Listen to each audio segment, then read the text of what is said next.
গতকালকে ওই একটু রোদ উঠছিল, রোদ ওঠার পর একটু রোদে গিয়ে ভিডিও করতেছিলাম, নাচানাচি করতেছিলাম। তো উঁচু থেকে পড়ে মোবাইলটা আমার চুরচুরা হয়ে গেছে। এখন আর স্ক্রিনে লেখা বা কোনো নিজের ভুলটা নিজেই ধরতে পারছি না। তো আমি আর আজকে কারোর পেজে গিয়ে বা কারোর প্রোফাইলে গিয়ে লাইক কমেন্ট করতে পারবো না। এই জন্য সারাদিন আমাকে এই দুঃখে কাতরাতে হবে। তো ঐতিহ্য নিয়ে যাবে আজকে মোবাইলটা মেকানিকের কাছে, ঠিক করে তারপরে দেখি।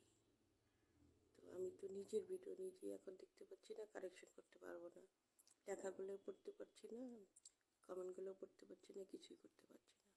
আমার মোবাইলটা ওই উঁচু থেকে পড়ে চুরচুরে হয়ে গেছে। ভালো থাকবেন সবাই, সবার জন্য দোয়া করবেন, নিজের প্রতি খেয়াল রাখবেন। টাটা, বাই বাই, আবার যদি দেখা পাই। ভালো থাকবেন।